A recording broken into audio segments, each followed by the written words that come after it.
Welcome back to The Other Side of Change, only on the Black Star Network. My name is Jamira Burley, and as always, I'm here with my brilliant co-host, Bria Baker. And as last episode indicated, it is still Women's History Month, a time we celebrate the extraordinary contributions of women throughout history. Yeah. And while celebration is important, and you'll hear us say that during every Heritage Month, but Women's History Month also calls us to ask harder questions about the present. Um, Embracing, and we're not necessarily embracing, but like confronting the reality that around the world, women and girls are often the first to feel the impacts of conflict, displacement, and political instability. And we have to be really honest about that. No, absolutely. Today, we are exploring how global conflict, including the war unfolding in the Middle East, shaped the lives of women and girls and what it means for diplomacy, humanitarian efforts, and international accountability. Yeah. And we're especially excited because we'll be joined later by someone who's worked on the front lines of international diplomacy, Jalina Porter. I'm so excited to hear from her. She's going to help us understand what's happening and what's at stake. But we got to kick off with them headlines. So, Jameer, what are we working with today? Unfortunately, we have to kick off with the headlines. And we reported about this a few months ago, how the Social Security Inspector General and congressional Democrats are investigating a new allegation from a whistleblower around allegations that a former DOGE employee, a potential software engineer, retained copies of personal and sensitive data information for nearly every living American, and that he put it on a personal thumb drive with the goal to share it with private individuals in the private sector. And this raises extremely alarm bells because this may be the biggest breach of public and private information that we have ever seen in this country. And it's just a prime example that DOGE has not provided any sort of legitimacy. It was never a legitimate agency from the beginning, but the fact that they allowed DOGE to have access to so much sensitive data without any sort of accountability or oversight may really cause long-term damage for every American. I wouldn't be surprised if they have to eventually issue almost new Social Security numbers for every single person if this information has been previously breached and may continue to be accessed to the private market. Yeah. I mean, I'd seen someone describe this when Doge first started doing what they were doing, and seeing how shifty Elon Musk was being, was like, oh, this is a data mining effort. And this is, in the name of being efficient in government. This is his way to siphon out relationships. I think that Elon Musk, as evil as he is not a dumb person. I think he knew that he did not have a long time in the Trump administration, but that if he could leave to something that would be valuable to him and to the other people working on that mission, then everybody made off with what they wanted, except for the American people, of course. So, I just think that we're going to be really seeing the fallout of this administration for so many years and decades to come. People, dealing with identity theft issues and their data being sold and stolen, and not even realizing like how bad that is going to be until it's too late. So, ciao. I know I feel like this is a prime example of like, you see the iceberg, but you don't see what's underneath it. Yep. And we don't know how deep and how wide this will really turn out to be in the short and long-term implications of that. Yep. It's going to be a train wreck. We've been saying that from the beginning, but nobody listens to Black women until it's time to, say that as a catchphrase. Or unless they want us to save them. So right. But we tried to save them and they still didn't want to listen to us. So I don't know what to do with these people. But next headline, continuing on in the negativity per se, but from more of a sentimental place, Reverend Jesse Jackson's homegoing services recently took place in Chicago. Such an outpouring of love for him. He had actually kind of been on like a bit of a tour towards the tail end of Black History Month and the beginnings of Women's History Month, concluding with the primary services in Chicago. And this is not the point of this necessarily, I think that everybody should look at the different speeches and the photos, and it's really, really beautiful and how much people showed up.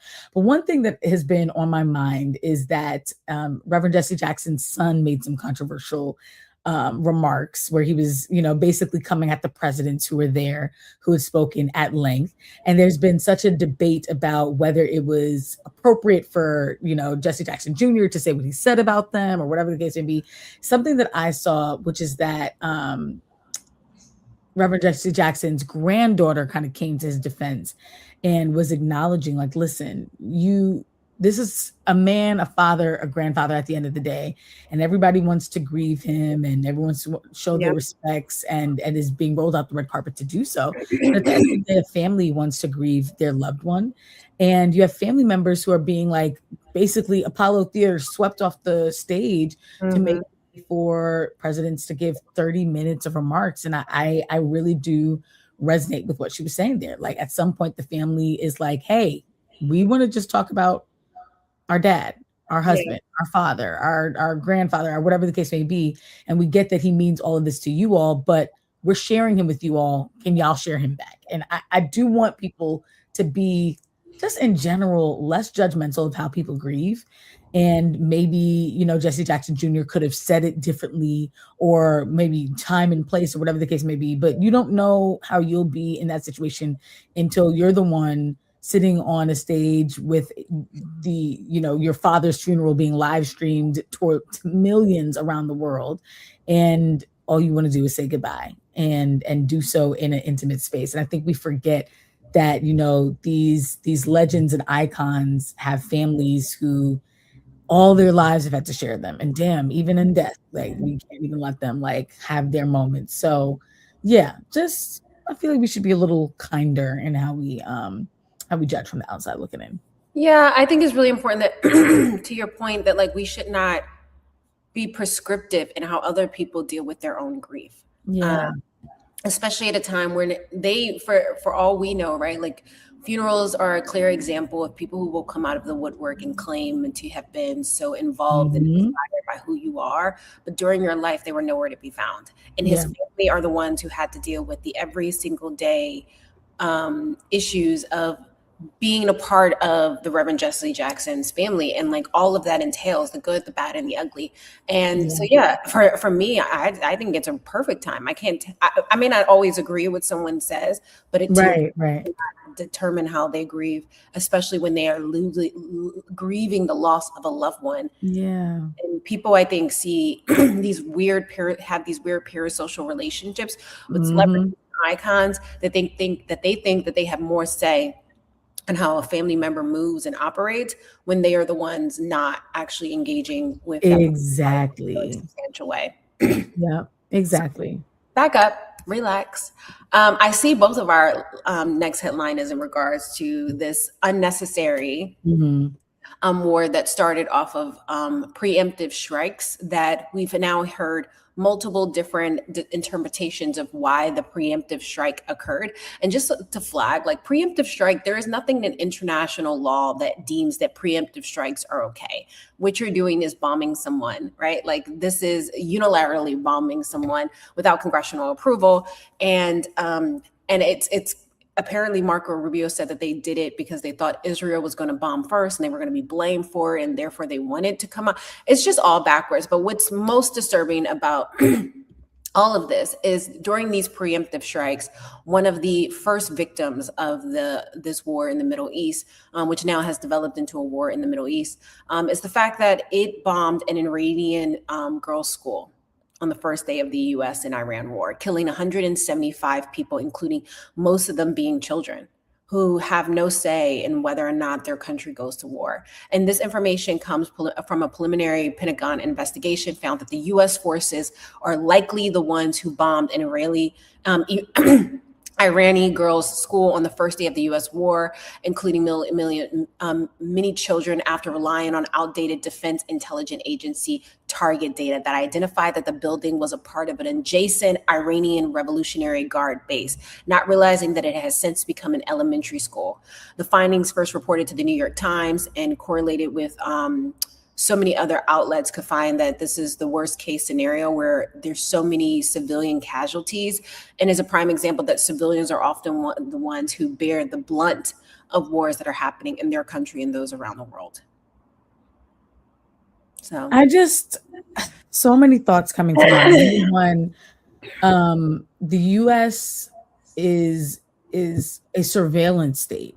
It oh has yeah. all these tools at its disposal, but cannot be precise when it comes to dropping bombs and airstrikes and all of the sort, and yet still does it. And we've seen this time and time again, in Palestine and across the Middle East, which I had recently seen something that was saying to refer to these areas as West Asia, because part of this, like, part of the language in using Middle East is like it becomes no man's land. It's like, okay, well, Oh, what yes. continent does it actually belong to? And are we kind of dehumanizing this group of people by just, oh, the Middle East is kind of the backdrop for our violence, and we don't have to be honest about, like, no, you're killing people who belong to this specific part of the world. So but regardless of what you're calling the part of the world, there are people there who are living lives just as complex and full as ours, and they have just a right to safety and opportunity and autonomy as we do. And just the idea that we get to play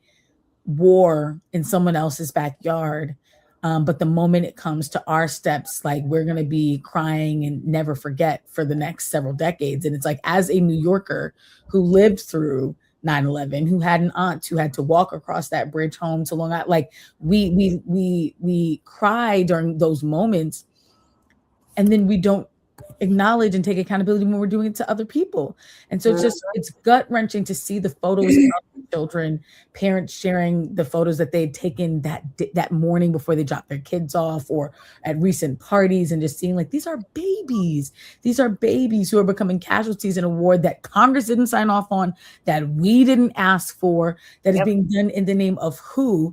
And then to go to my next headline, the first 6 days alone of this war, this siege that Trump has started, has cost us $11.3 billion. So again, we don't got money for student loan debt cancellation. We don't have money for universal health care. We don't have money for better education, for free education. We don't have money for daycare. Parents are paying mortgages on daycare bills. We don't have money for proper public health and proper public safety either. We don't have money for none of that stuff. None of it. Well, we got money for 6 days of bombing Iran, 6 days of leaving people across not just Iran, but across the UAE and many other countries nearby stranded, and like we got money for all pieces, right? And picking up the pieces, like, it's really infuriating to watch a country that is supposed to be the richest country in the world, who are just really bad at math. And I actually pushed back against your statement earlier, and the idea that they have bad intel. I am not under the illusion that America has bad intel. I'm not under the illusion that America is wastefully spending money. There is money in war.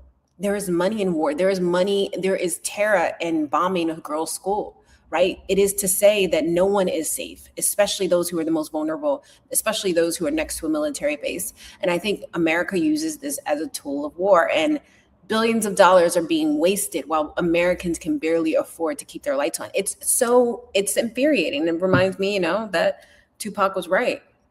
We got money for war, but can't feed the poor. And America is eating itself, because we have been at war the vast majority of our history. And the other parts of our history, we were conducting one of the largest slave trades in the world. We have a lot to unpack. And I think until we reconcile with that, we're going to continue to see our legislators bargain with the bodies of marginalized communities in this country, sending them off to fight a war that doesn't benefit them and that harms people who are just as disadvantaged as they are. And I think that's one of the things that's the most infuriating. But we're going to take a quick break. For those who are just tuning in, you are watching The Other Side of Change only on the Black Star Network.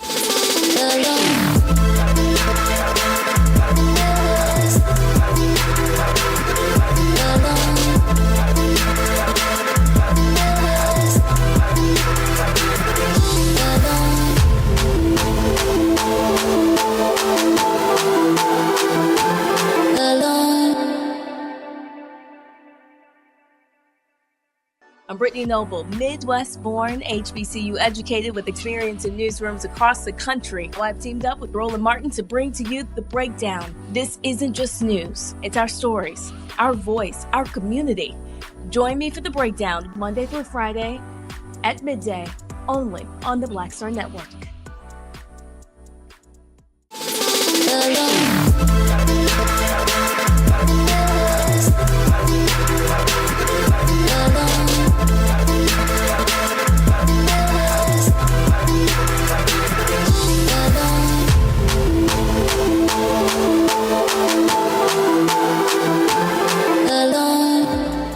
those who are just tuning in, welcome back to The Other Side of Change, only on the Black Star Network. And again, this is Women's History Month. This month is framed around celebration, and we absolutely should be celebrating.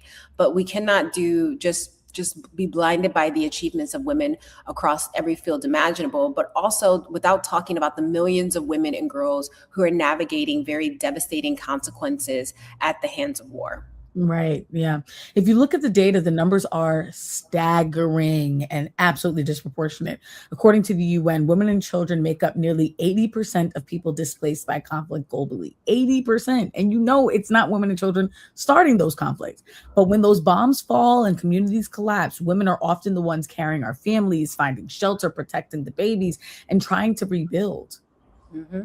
And that's the thing. The impact goes far beyond immediate violence, right? War disrupts everything that keeps communities functioning: healthcare systems, schools, food systems, economic stability. For women and girls, that means increased risk of gender-based violence, forced marriage, or losing access to education entirely. Yeah. And we've seen this in conflicts across the world. It's not new to this moment, from Ukraine to Sudan to Gaza. We are seeing this now, though, when infrastructure collapses, maternal health care disappears, access to clean water disappears, schools close, and the ripple effects can last for generations, again, affecting women and the children that they're raising the most. Yeah, and I'm reminded, even still, despite all of the violence, and women mostly being those victims of conflict, they're also powerful agents of peace and diplomacy, right? They're the ones that oftentimes are able to negotiate and collaborate and bring communities together under very trying circumstances, despite them being used as a political mechanism by their leaders. Yeah. Mm-hmm. Research from the Council on Foreign Relations shows that when women participate in peace negotiations, agreements are 35% more likely to last at least 15 years. And yet women remain dramatically underrepresented in those formal diplomatic negotiations. So again, it's like we have the tools to make this look different, but we are not often put in position to be the ones deciding what our futures will look like.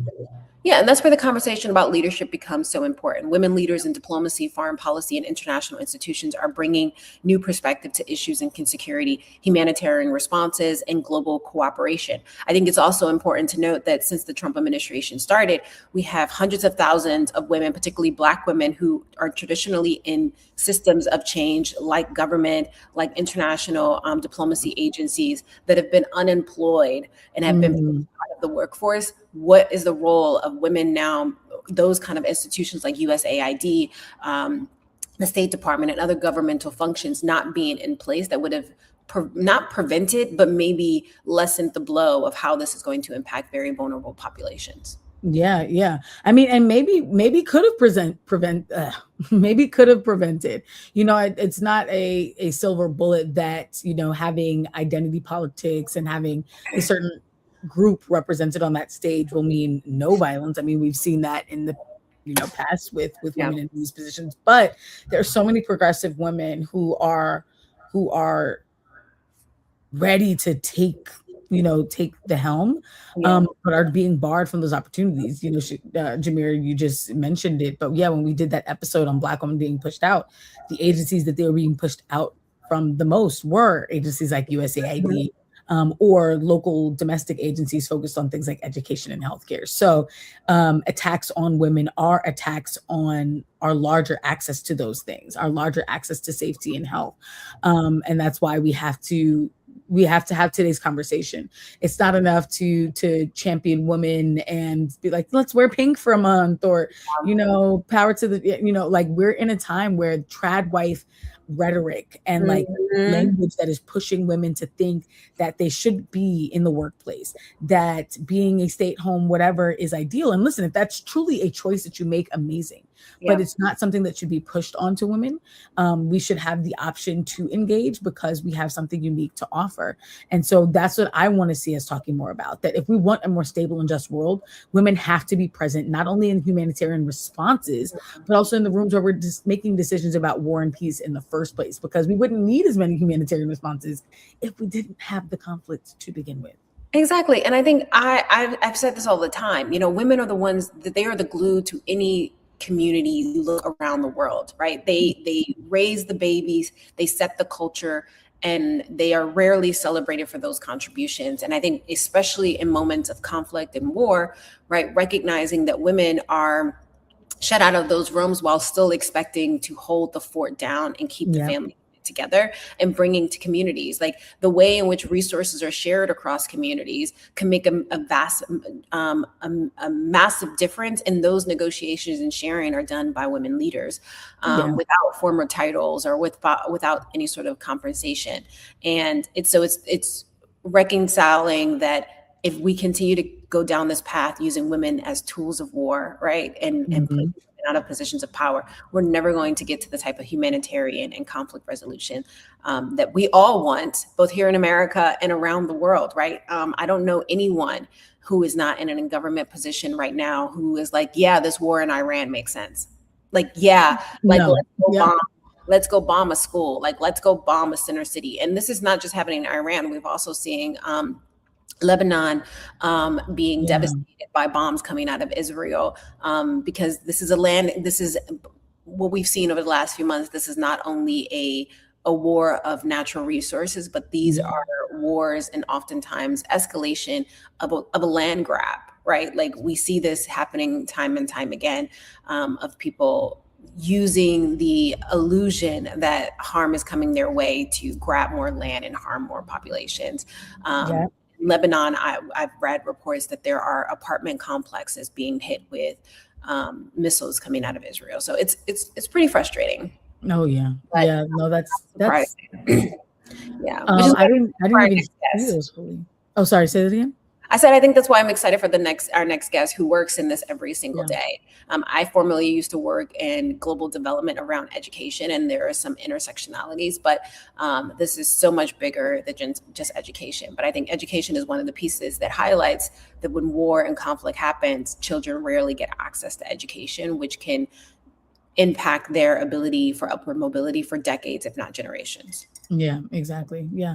No, I'm so excited to hear from her too, because I just want to make sense of some of these things as well. And it's like a lot of us know in our hearts that something is like a system is not working, or a system that's really, really messed up. We see the rubble and the aftermath of these moments, but getting to talk to someone who kind of is in those rooms or is around those rooms and can pinpoint exactly where we might be better informed and better advocate and what we need to be demanding more of.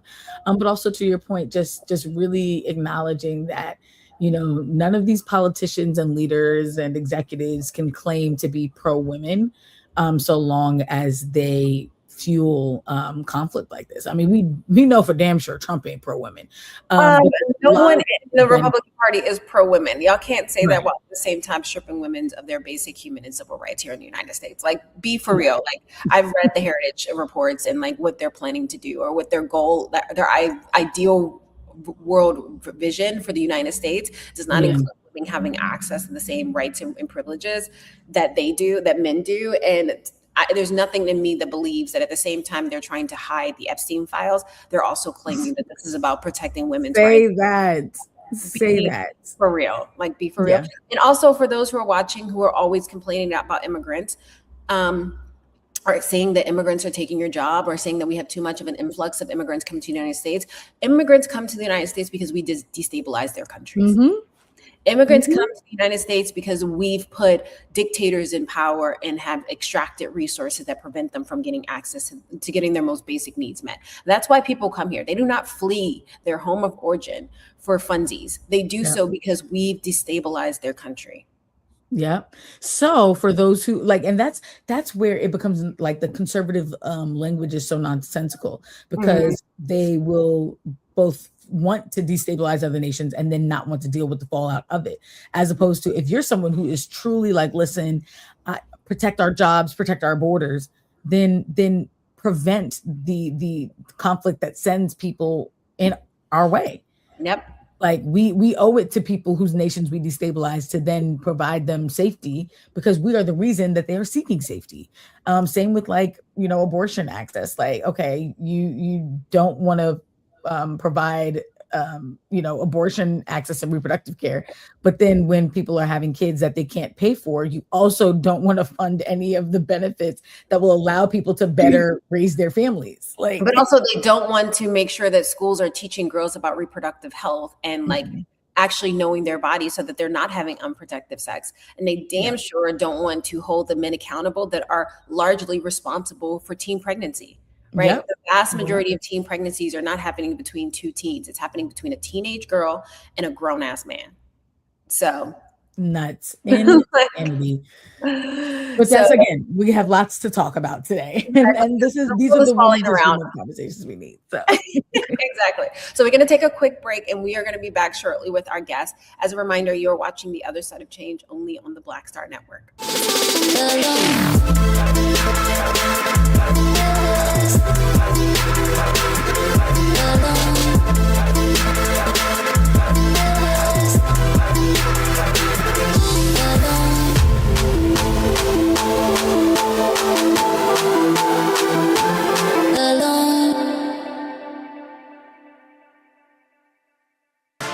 A decade of love, joy, and power. Black Voters Matter is 10 years old, and we are just getting started. This is love with a purpose. This is Black joy in motion. This is unstoppable power. Across campuses, neighborhoods, and back roads, let's go! We show up not just to vote, but to be seen, to be heard, to belong. We ride together. We organize together. We remind each other that our voices matter because they always have. Black Voters Matter is about more than ballots. It's about housing and healthcare, clean water and living wages, education, reproductive freedom, and dignity. It's about turning pain into action, turning belief into movement, turning community into power. We don't wait to be invited. We bring the energy. We bring the love. We bring the people. Because when Black communities come together, we don't just survive, we thrive. This is how change happens. This is how history moves. We organize, we build, we win.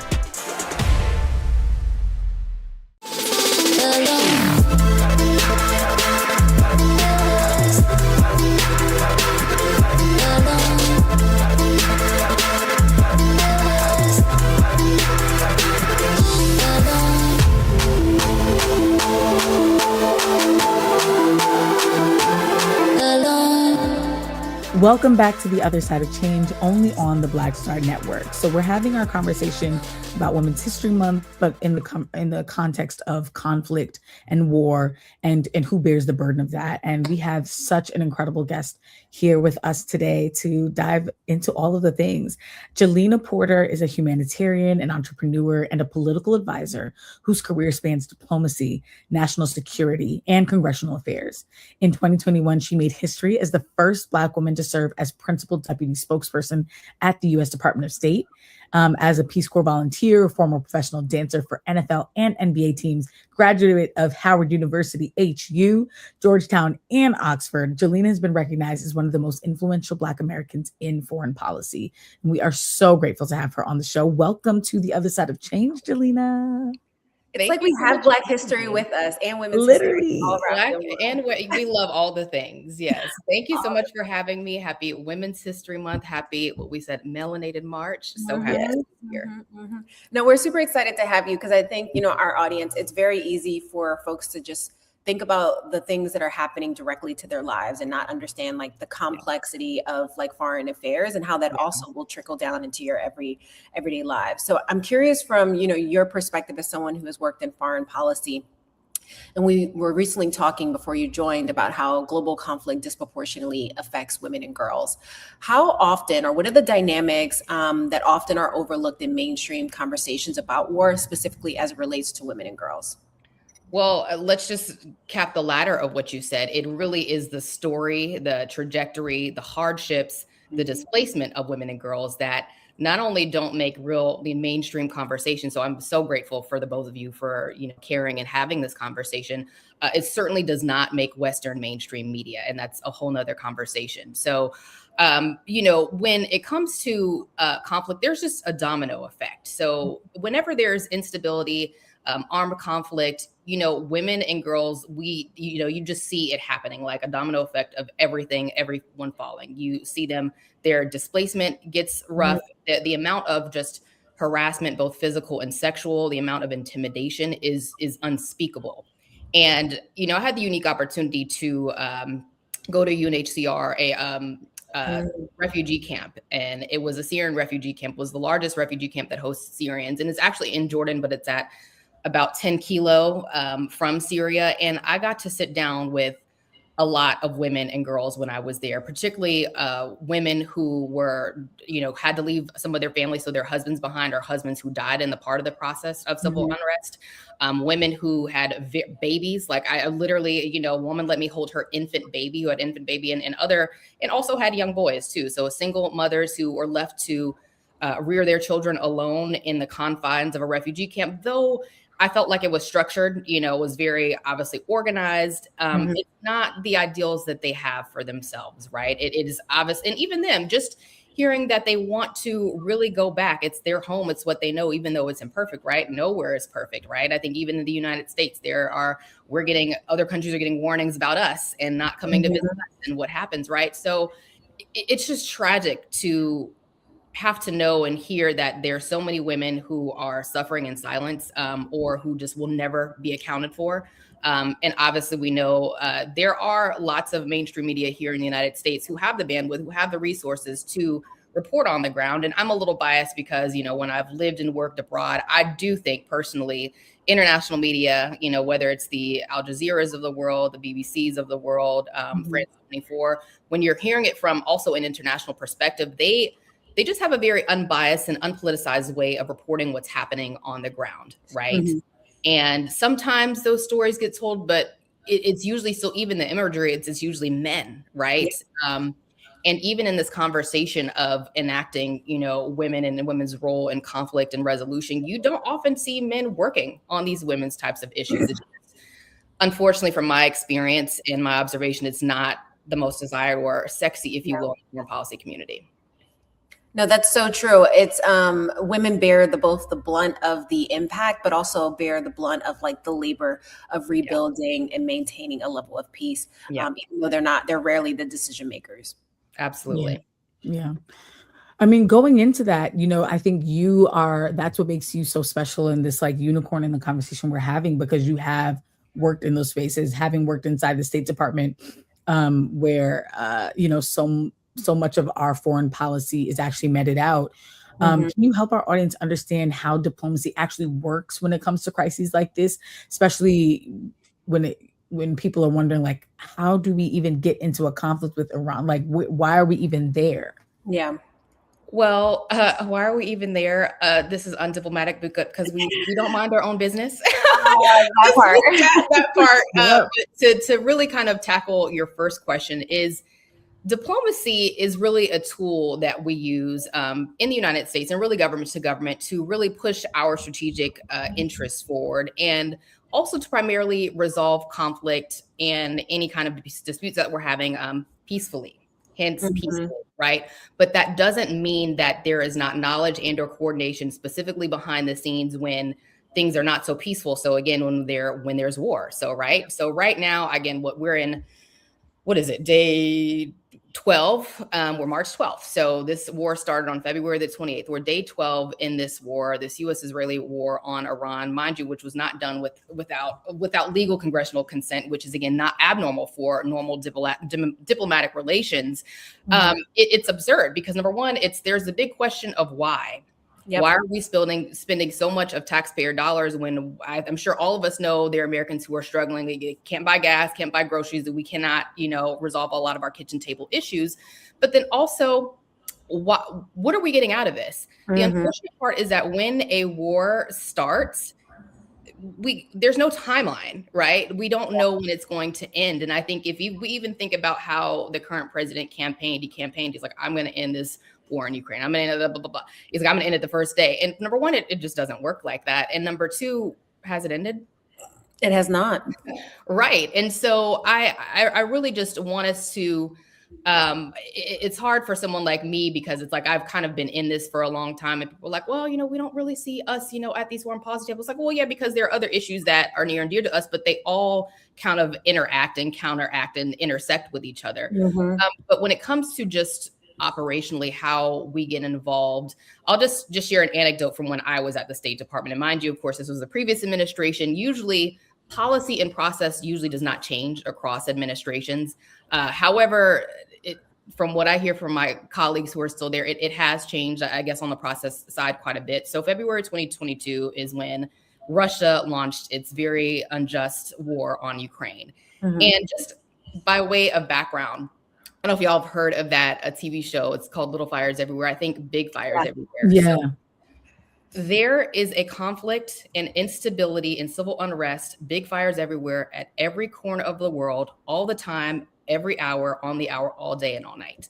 And the State Department plays a role in responding to all these conflicts in some type of way. Mm-hmm. And my bureau that I worked in was like the clearinghouse for all of these things. So the way we enact diplomacy is in large part, again, peacefully. Peacefully resolving disputes is in large part through what? Communication. Mm-hmm. And it's also negotiations as well. So again, when there's a war, or when we have American who's detained abroad, what do? We have negotiators come to the table. And usually those negotiators come from both sides of the parties, but we have an interlocutor who is seen as kind of a neutral party, and we have it in kind of a neutral position. So a neutral country is so to speak. We also have representation, right? So we obviously have embassies and consulates all over the world. And so that's kind of the diplomatic angle, but there's also, again, a lot of coordination. And so just generally speaking, I would have meetings every day with my interagency counterparts. But when it came to something like, the war in Ukraine or what's happening with Iran, there were daily, if not frequently, meetings just throughout the day, convenings throughout the day, just because so much was always happening. So that would be, the National Security Council at the White House, State Department, DOD, the intelligence community, DHS, Treasury because of sanctions, and kind of the heavy hitters when it comes to our foreign policy making, coordinating on so many different levels. So that could look like classified briefings, off the record press briefings or pressers with our press corps was at the State Department, having obviously on the record briefings, but obviously the messaging was completely different, being very, very, very tight and strategic and coordinating on our public facing messaging and our talking points and things like that. Mm-hmm. And vetting, and again, the bureau that I worked in, which was obviously the spokesperson's office, we vetted and had to clear every form of communication that came out of that building. So every advisory you saw, every statement you saw, every social media, we had to vet even all of the incoming requests that we got. So of course we would have our own requests, but we have lots of other principals. We have our deputy secretaries, we have our undersecretaries, we have assistant secretaries that lead the bureaus, and all of their requests had to come and get cleared and vetted through us. And mind you, we still had to do the job of, actually reporting, obviously, our foreign policy priorities to the public. And so there's innumerable, countless, tireless work behind the scenes that it's maybe even too much for me to even fully explain here, but the coordination is extremely tight. And, again, I'm speaking from when I was there, and just the margin for error, below zero, negative 100,000, because, right, when communication is your tool for diplomacy, right, and it was different for me going from the Congress to an agency is, arguably, the most powerful and influential agency that we have. Mm-hmm. Anything that you can say, especially as a spokesperson or a secretary of state, as a president, it can signal either a change of policy if it's not what we've traditionally heard, or it can move markets. Mm-hmm. So diplomacy, yes, I think by the book, of course, we are sometimes considered what people think is a soft power, but there's definitely very tight and coordination across, other superpowers and across the interagency. Yeah. Which makes me think about considering what has happened in this administration, the gutting of many of those agencies, and how how important they were to, one, preventing war, but also helping with the rebuilding and to sustaining, and also the negotiations of ending war. Particularly, many of those roles were led by women like you. So I'm curious, do you even think, I think my initial question was actually around like, what's the role of the US in protecting women and girls when they do strikes like this? But do we even have the capacity, the institutional structure or knowledge right now in the Trump administration to ensure that, if that is even a goal? Well, we used to, and I think it's so interesting. And I love this question for so many reasons, because, people usually think about having full circle moments as like an aha moment, and it's just so great and it's so amazing. But what we've seen and experienced is a full circle moment that has been very detrimental to women and girls in the conflict resolution and the peace building process.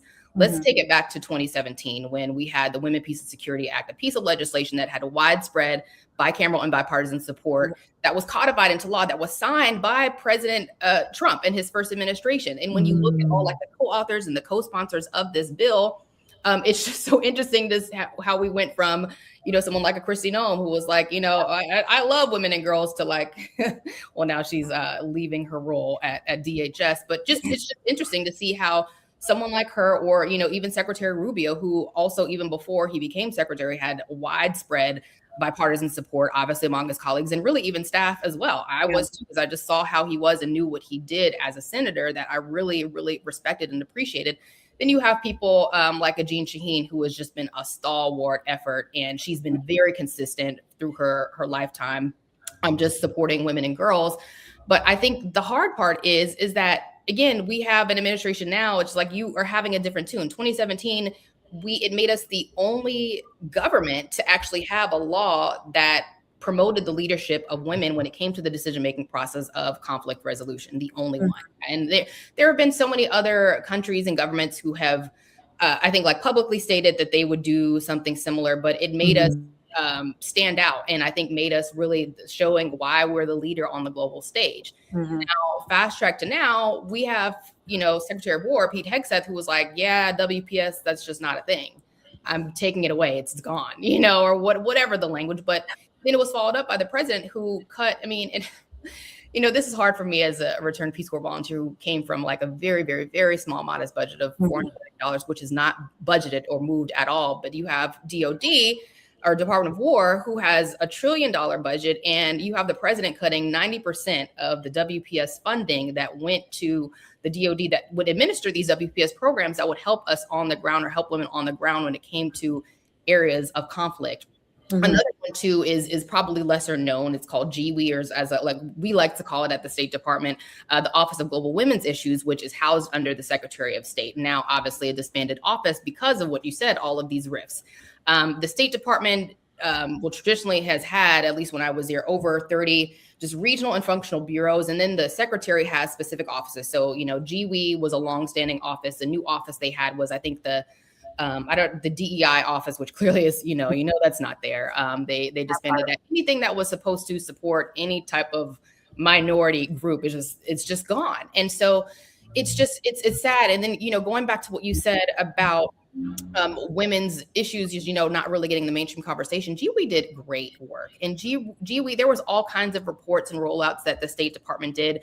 One of them that always stuck with me was IWOC. We have all kinds of acronyms. So International Women of Courage Awards, which was a huge rollout that was spearheaded by the Secretary's Office of Global Women's Issues. And so now what they did was, every year they would take about 10 to 15 women from all around the world, and obviously, areas of vulnerability and conflict, and honor them for their peacekeeping efforts. And Secretary Blinken played a huge role in this. All of the women principals in the building played a huge role in this. Joe Biden would always come and speak. And now that office is no more. And that is the trend that we're seeing, that full circle, but not really positive full circle moment that we're seeing right now, where we had the infrastructure in place. I think it's crazy because this is not even a decade of we started off on such a great note. And obviously that came with, other things that happened before then to get to that point of drafting the legislation. And obviously, everything, go figure, is an act of Congress to get done. But it's it took so long to get to that 2017 point. And here we are now, here the United States is now disbanding those programs. And that's just a shame. And so unnecessary, right? Just so unnecessary. Yeah. I mean, so to that point, and kind of alluding to what Jameer had mentioned, what are the opportunities, but also the like pitfalls and places we can be more vigilant of when it comes to representation in a field like this in foreign policy? And would you encourage a listener who has been like tuning in and being like, wow, I had no idea that's all that was involved, and maybe I'm curious, like, what do you recommend that we need more Black people and specifically Black women in these fields? I would say yes, of course we do, but I also would say take it with the grain of salt coming from me as someone who, was a history maker not that long ago, 2021. And there's a long way to go, right? And I am someone, like you said, I'm a unicorn, right? I came from, I candidly was not in the nepotistic pipeline. I had just my credentials and my education and my work product to show for. And candidly, this ruffled a lot of feathers, both on the side of my fellow politically appointed colleagues and people who were in the building and people who were outside the building, candidly, because who was I to come and take this job from a white man? Who was this job was built for in an institution that Secretary Madam Albright has coined pale male in Yale, and it's like that to this day.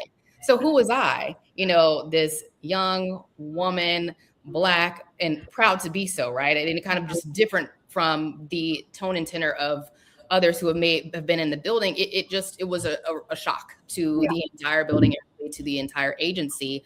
And it's just, when you're the first, I think naturally it's the hardest. And what I like to tell people too is that, when you break a glass ceiling, you never think like the glass, it falls on you. And you're left to pick up all the pieces by yourself. And so I would want to recruit people to help me pick up these pieces, because it is hard work, it's enduring work, but it's meaningful work. And it's necessary, because what can't a Black woman fix and make better? I haven't seen it. I haven't seen it. We don't see it. We don't see it, right? And I think it's just interesting to, again, because of all of the structural issues or reasons why people were just trying to make it seem like they didn't want me there, didn't think I deserved to be there because I took a job from a white man or whatever. I think it's interesting in that there were other trailblazers too. And what's also interesting is that, like, when you think of people who made history, blazed trails, you think of people who are much older in age or just not with us. And I'm like, I feel like I still have life ahead of me, and I would love to recruit and work with the next generation, just, telling them what no one really told me about how difficult and enduring and arduous and kind of volatile. And I think what I also like to tell people too, the process of peace building is rarely ever peaceful. It's messy. It's messy, but it's meaningful. So I do want to talk about that high note. But I think too, I remember also in the building, tailgate or, dovetailing that the pale male Yale, it was a thing that was reported on, like Wall Street Journal reported. I wrote an op-ed. I'm happy to share with you guys so you can read it about it. But, the Biden administration ran specifically on DEI, and not the DEI that we know statistically that benefits white women, but DEI, they were pitching it and promoting it as a way of like every marginalized community, right? Obviously as a way to garner votes and stuff. But the campaign was not the same as the materialized outcomes, if you will, right? And so I remember we had our Deputy Secretary of State, Wendy Sherman, who was the first ever woman to be Secretary of State, or Deputy Secretary of State, excuse me. And she was in like her mid 70s. And, it's kind of crazy to think that she was also back in 2015, she was like the only woman on the US side and chief negotiator of the Iran deal, and had like earned her stripes, had done all this work. And it's like women, both Black and white, are just, every time we go over a hurdle, there's 5 more. And, her boss, the secretary, I think was like 20 years her junior. And not to say that it's either, it shouldn't be like that, but it was very noticeable, especially to the media. It's like, well, if the campaign was saying DEI and we want to support inclusion, especially in our foreign policy establishment, why is it that when I look at, a lot of these key interlocutors or key leaders here in the national security decision-making rooms, that they're all white guys, right? And so we still have a ways to go. A very long-winded way of saying we still have a ways to go, and it's very meaningful work. And I hope you'll join me one day. No, that's such a great point, and I appreciate you laying that out for those who are listening. Which reminds me, like, what piece of advice would you give to a young girl who's interested in foreign affairs as she enters this space, especially a space that seems very divisive more now than ever? Divisive. It's very insular. Again, it's very difficult, very rigid, academic. But at the same time, progress has been made. We are still moving forward. I think the first piece of advice I would give any young woman who's listening, I'm biased here, but join the Peace Corps. Yeah. Peace Corps volunteers, number one, make excellent diplomats. There's not only statistics and studies that show it, there's a lot of them ascend to obviously be in roles like I have, obviously, and ambassadors. And when you are a Peace Corps volunteer, you were at the, a lower rung level, right? But you were in the front lines. There is no hiding, no escaping. And it's really funny because I remember when I first met foreign service officers, and I really didn't know about the work of diplomacy and that it could be a career until I was a Peace Corps volunteer. I became friends with very young FSOs. And then I saw how they were living, and then I saw what they were doing, and I was just like, oh my gosh, this is so easy. I can kind of run circles around you guys, and y'all are not living difficult lives. I'm the one in the middle of the jungle in an area that is still infested with landmines, right? Like, I'm the one who, you guys are getting danger pay, and you're living in, like, there's grass where you are. I'm like, wait a minute. And so, but it was interesting because it actually forged a really good relationship. It's like, well, we need to give you guys money to administer programs, but I made so many friends that they're like, here's the key to my apartment. I was like, oh, and you guys have an air conditioner and a flush toilet. Yes. That was a win for me to be able to come and stay with them and befriend them. And they got, obviously helping a U.S. Peace Corps volunteer, it still helps their ideals as well. So learning how to be resourceful on the ground, learning how to really relationship build in a place where you may be vulnerable or where your country really may not be honored and respected, even though people think that they are. And then also there's getting involved. It's, again, 2017 outside of WPS, it was a big year for other organizations. I'll never forget, it was WCAP, so Women of Color Advancing Peace, Security, and Conflict Transformation was founded. I helped with that launch.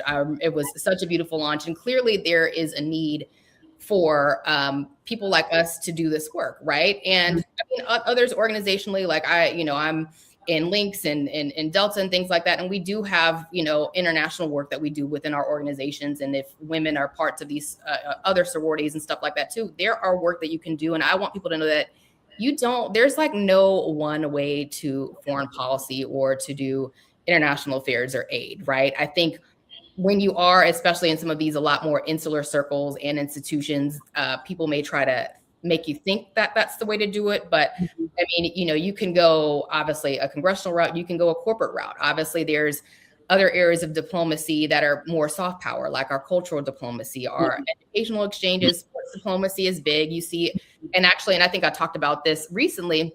I was really proud to see there's a now new kind of MOU between the NFL and the State Department to try to garner more cultural ambassadors that are NFL players. And obviously there are a lot of them already do that work, right?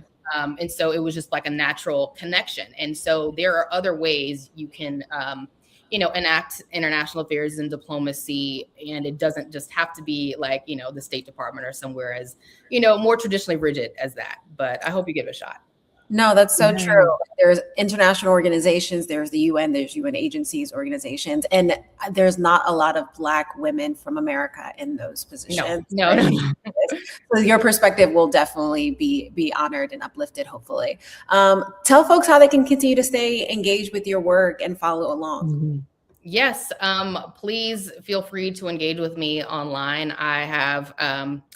I'm on Instagram at Glam on the Hill. That's also the name of my blog. I also tend to do a lot of writing, and I'll share with you guys my op-ed. It's actually a few years old now, but it's still relevant.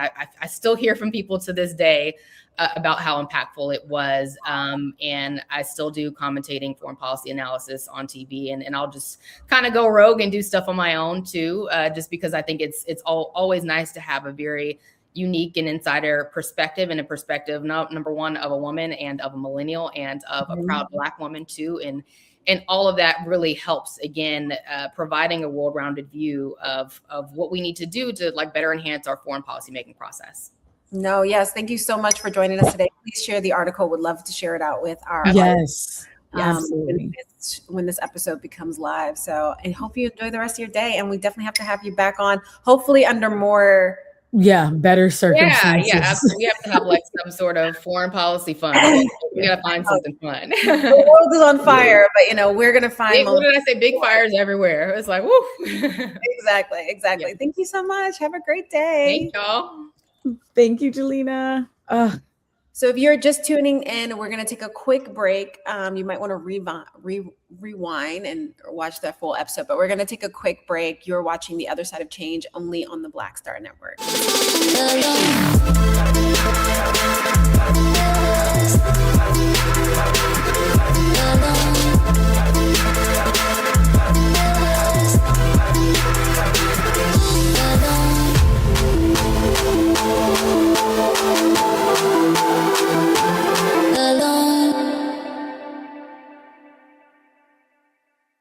With medicine and science under attack, I want to keep you and your family informed and healthy.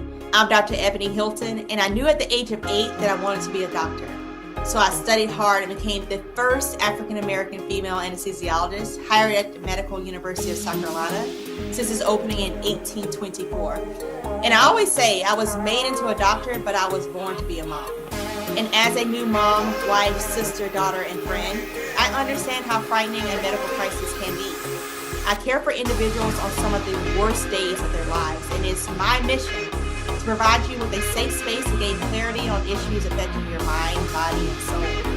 I recognize that there are health disparities, particularly as it pertains to race, and I want to help bridge the gap between you and your healthcare providers. Join me every Thursday for Second Opinion on the Black Star Network, where each week I'll invite experts from various medical fields to share the latest health news.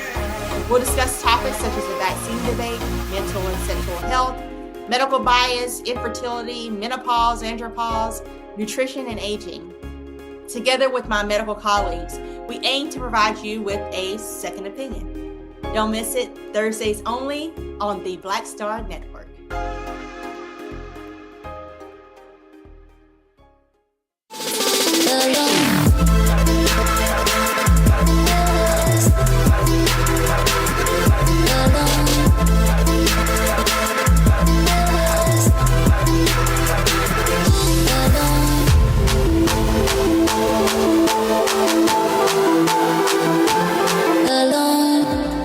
Welcome back to The Other Side of Change, only on the Black Star Network. Women's History Month reminds us that women have shaped the course of history, often in ways that are not recognized, but they are experts, they are leaders, and they are the glue that are holding our communities together. Yeah. And in moments of global crisis, the leadership of women becomes even more critical. From humanitarian work to diplomacy to community organizing, women continue to push the world toward justice and peace. So, we need to be resourced to do that work. Absolutely. And if you want to dive deeper into these issues, explore the work of organizations like the UN, UN Women, the International Rescue Committee, and Women for Women International. Those are great organizations to start with. There's so many international organizations that are working on peace and security, especially from the lens of women and girls. And there are a multitude of ways to volunteer, to share resources, and to donate. Yes.